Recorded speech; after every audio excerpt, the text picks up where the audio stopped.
Right. Tama-tama yung pagka-mention nila ng mga drone dyan. Kasi yung drone, pag-tatanong natin eh. Yes, ang isa na naman natin, isa pa nating panauhing pandangal ay ang General Manager of Jammy Boxes BBC Geo Instruments, who is also an awardee for the most outstanding and most affordable surveying instruments kung saan gumagamit sila ng drone. So please, help us in welcoming Mr. Vincent Sim. Welcome to the program, sir. Thank you po. Okay. Siguro, what we would like to ask first is yung humble beginnings ng company. I understand it's running now on the 6th year? Yes po. Okay. Si Miss Mikey ba? Hello, Miss Mikey and Sir Ryan. Sa negosyong to? Yes. Solo nyo lang. Napaka-supportive. Natutuwa ako sa kanilang family. Yung support ng kanyang siblings, nandito sila. Ang sayang tingnan at yeah. So, yun po. Yung nag-start kami way back 6 years ago. Actually, we started as a toy company. We sell yung mga pambata na mga laruan. Then, actually, naalala ko pa, nagbabike kami. Tumulong rin yung brother ko that time. Nagbabike kami sa area. Then, isa-isa namin binibigyan ng flyers yung mga house. Yeah. Then, talagang leafletting. Wow. Yes, kahit wala kaming mabenta, basta ang nasa focus namin is at least ma-aware sila. Yeah. Wow. Then, after many, for example, mga after 1 year, naisipan namin na, yun nga, medyo merong market kasi yung sa mga surveying instruments. Then, pero medyo mataas po yung price. Yes. Okay. Actually, yung father ko kasi sa construction siya. Then, siya yung nag-suggest. Oh, yes. Then, yung market kasi medyo mataas ang price. Nakikita ko yung ibang tao na parang syempre hindi nila afford. Yeah. So parang ang gusto ko naman parang makatulong. Yes. Yun po. So doon po nag-start lahat. Then tuloy-tuloy po we offer yung mga price na talagang affordable para sa lahat. Parang nandun pa rin yung two elements, no? Nakakapag-coordinate siya sa father niya, sa business father. At the same time, yung toys for the big boys, nandun pa rin kasi yung mga gumagamit kayo ng drone, right? Yes po. Alam mo naman, pag may drone, parang si Yusek, pag nakakakita ng drone, feeling niya toy yon.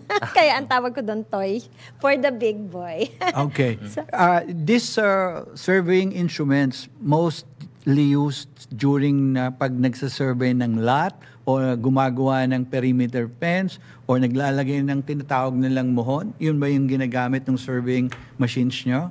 Yes po, sir. Ayun. Very important nga yan. Mga clients, more or less, mga developers and real estate pati yung mga magtatayo ng mga bahay, di ba? Yes po. Kailangan kasi yun yung mga nagpa-relocation survey. Basta anything to do with survey. Real estate, yes. Geodetic survey ba tawag mo doon? Yes po, geodetic surveying po. Okay, masishare nyo ba sa akin kung meron kayong machine na nakaka-detect ng gold? Meron po, sir. So, yung mga gold hunters, yung mga sinasabi nilang may ginagano na machine, parang treasure. Metal detector po. Metal detector. Pero hindi na raw uso yun ngayon. Kasi meron daw machine na nakaka-penetrate sa ilalim lupa. Actually, sir, meron tayo niyan yung parang siyang rod. Then, isasaksak nyo siya sa lupa. Okay. Then, meron siyang connected siya sa parang computer. Then, makikita nila kung saang depth yung meron possible na gold. Deposits. Yes. Gold or So, mineral yung mga, deposits. Gold hunters, lahat ng nanonood sa amin ngayon, na mga treasure hunters, tawagan nyo na po si Mr. Vincent Sim. Kiro nyo, meron siyang rod, papasok lang na gano'n, malalaman kung nasaan yung gold. Pero totoo, sir, meron po mga talagang naghahanap niyan. Talaga? Meron po. Pagka nakakuha sila ng gold, magbibigay ba sila ng porsyento sa inyo? Iba. Ang alam ko kasi sa real estate law is kung sino may-ari nung halimbawa property, kung makakita man sila ng deposit doon, hindi nila pag-aari. Yung pag-aari yun ng gobyerno. Talaga? Doon sa rule na tinuro sa amin sa real estate. Doon naman sa alam ko, finder's keeper. Kasi ang may-ari ng real estate, pag-aari niya yung sa taas, saka yung real estate. Pero yung sa ilalim, yung mga deposits doon, I think the state owns that or the government. From what I know, correct me if eto. I'm wrong. Si Ed Madrid, nanonood Yes, na naman. President ito ng National na Eagles Club. Mahilig tong mag-treasure hunt. Magkano raw yung sinasabi niyong ano? Yung Sabi niya, may magkano strad? yung sibat? Sibat ba tawag doon? Actually, kung yung sinasabi natin na may rad, Rad. Rad na itinutusok sa ilalim ng meron lupa. tayo niya, sir, mga siguro 50 plus. 50,000. 50K. Yes po. Break time daw pala. Time check na. I'm so sorry. Nalibang kami dyan sa Toy for the Big Boys. Magbabalik pa ang Pilipinas ngayon na. Pagkaraan lamang po ng ilang mahalagang Huwag po paalala. kayong alis. Wawarm up pa lang po si Sir. We'll be right back. Don't go away. Congratulations! All right. Thank you. And speaking about awards, Sir, you are also a recipient of this award coming from Miss Lay. From La Visual Corporation, Yes, Philippines yes. Finest. The Yes. Visual Corporation and Philippines Finest Business Awards. Yes. Thank you po. Hi, Alright. Miss Lay Maniego. Nakikinig. Nanonood siya dito sa live stream. Hi, Miss Lay Maniego. May Miss isa Lay pang pumasok Persan. from Mr. Gabi Sarmiento, the former president of Mandaluyong Chamber. Mahilig din to sa treasure hunting. Saan daw yung office nyo matatagpuan kung pwede? Sa Banawe. Any contact numbers or nasa FB raw ba, Sa po ba Banawe kayo? daw. Go ahead. Quezon Yes City. po. Ang office namin is 939 Banawe Street, 2nd floor, Quezon City. And you can also check our website at bbcgeoinstruments.com, and sa Facebook, TikTok, just type Jammy Box BBC Geo Instruments. Okay. Ang sabi niya, one of the things that you are noted for is the very reasonable price nitong mga surveying instruments. Yes po. When you say very reasonable compared to the other distributors in the market, malaki ba discount? Medyo. Okay. That's good to know. Oh, diba? that's good to know. Interesado ako lalo dun sa drone. Sa drone. At saka dun sa pinambobor na paghahanap ng gold. Kasi hindi nyo na itatanong, marami kaming gold sa bahay. Gold medals ng mga son and namin. Hindi ko makonvert sa cash eh. Oo. Alright, sige. Marami nagtatanong, Nathan, saan daw mga upcoming events mo? Saan ka daw nila mapapanood? At alam niyo po, maraming mga kumakontak sa aming fans si Nathan eh. Oo. Mga, ayoko namang sabihin, kilabot siya ng kabataan. Sige, sige. You guys can find me in my socials, Facebook, Instagram, Twitter, and TikTok. And of course, YouTube and Spotify. Yung kinanta ko pong kanta kanina, got my 2 singles out, Rapunzel and Pagkat Ako'y Nagmamahal Sa'yo. Wow, dalawa na. Rapunzel and Pagkat Ako'y Nagmamahal. Yes, and so upcoming concerts, we got Ala Carlota in July 25, 7:30 p.m. with Carla Guevara La Forteza, with the Philharmonica Orchestra directed by Paolo Valenciano, musical director Gerard Salonga. And of course, Miss Kula Desma sings ABC at Winford Manila Ballroom August 3, 7 p.m. Saturday. I'll be singing with David Young, Roda Musica, Pilipinas. Wow, hindi siya busy. Hindi siya busy. Oo, hindi siya busy. Mga big Yeah. kasama. Okay. Did you prepare any particular repertoire or song numbers? Kasama ba dyan ang Western music? There's gonna be Western music in Miss Ku's concert. But in La Corlata, there's gonna be Where's that? Winford. Winford okay. Hotel. Yeah. Yeah. And then? So we're going to be having the concert with Miss Carla Guevara in CCP. Yun Yeah. sa Philharmonic Orchestra? Parang- Yes. Company? Wow, that's So cool we're gonna band. be singing opera classical. Opera? Yes. Ay, kumakanta rin pala siya opera? One Chorus. One chorus. lang. Patikim. Patikim. Yung ano lang Yung parang sa tenor. Is that right? Okay. Yung Acapella favorite to, mo. Yung acapella. favorite mo. Acapella po ito. All right.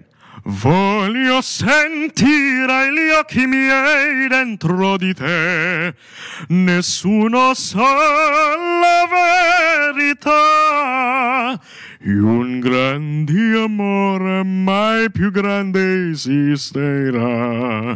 Wow. ang galing. Thank you. Pag di namin Damihan pa natin ng record. Baka- Baka singilin na tayo. Oo nga. Tama na yun muna. Kaya Tama na. ano, Hindi. Manood na po kayo ng concert. Yan, Kung gusto nyo pang makita yung mga Yung fantastic performance. songs and numbers. Paano ka daw nila kakontakin? Through Facebook ba? You can contact me through my Facebook page, Nathan Randall. Oo. Ayaw niya po ibigay yung telepono kasi yung mami niya Inuulan po, po siya ng strict, ano eh. strict yung mami niya. Hello to Mami Ethel. Hello to my mama. Rosario. Alright, pag-chismisan natin, Mami. Okay, what's your first question? Sportive, ano? Yes. Ano pinapakain sa'yo ng mami mo? Hotdog itlog. Hotdog itlog. itlog? Yes po. Talaga? Cheese dog. Cheese dog. Cheese dog. Ganyang Oo, kagandawan gumaganda labas ng ang boses katawan mo. eh. Yes. Oo. The secret to that is hot dog. Hotdog Pero itlog. mahigpit ba si mami or very supportive lang? Very supportive. Honestly, my dad's the one who's the masungit guy. Masungit.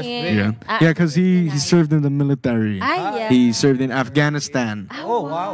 Yeah. Oh, si So, Mami, hero pala cool, yun. ma'am. Oo. Oo. Speaking about very supportive Yes. family members, si Ryan at saka si Miss Mikey, very Yes. supportive sa iyo. Yes. Yeah. Hello, Kasi Mr. napapansin ko Brian magmula and dumating Mikey C. tayo rito, wala silang pinalalagpas na diba? portion. Nakakatuwang, left side, right side. So, paglabas niyo dito mamaya, dami niyo ng picture. Yes. Nakakatuwang pagmasdan na very supportive yung pamilya ng ating mga panauhin na nakaka-inspire talaga.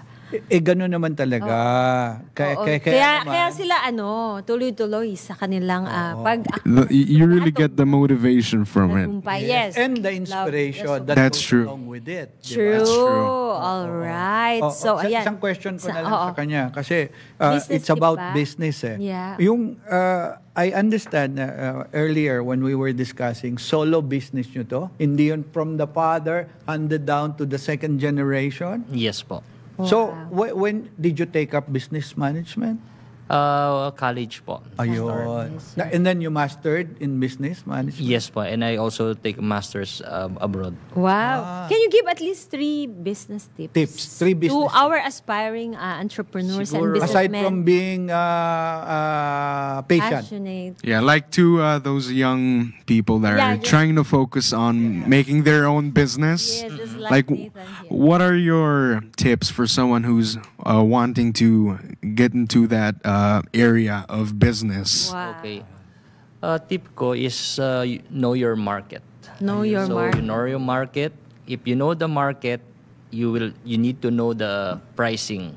Okay. Then especially here in Philippines, ano niya yung presyo Yeah, masa. yeah.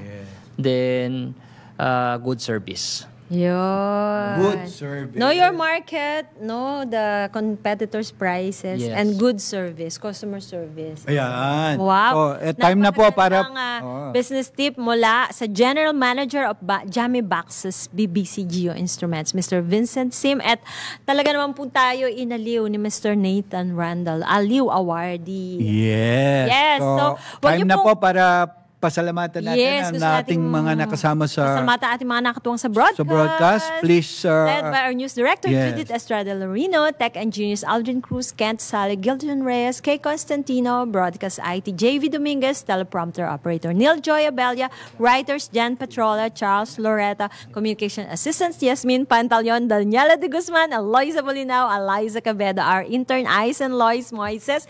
Next program po, Senyor Balita with Senyor Ray Pacheco. Happy birthday kay Maria Danica Isabella Balagtas, pamangkin na ating weather reporter Daryl Justin. Alright. Alright. So until next Wednesday, para sa isa na naman pong edisyon ng paborito niyong programa na ngayon ay nasa billboard na sa New Sa York. New York, yes. Maraming salamat. Eliza saying thank you all so much. God bless you more and more. This is Robert Rivera saying, as always, don't forget to do good and to share, for it is in so doing that God is well pleased. Mabuhay, Mabuhay ang Pilipinas! Ngayon na!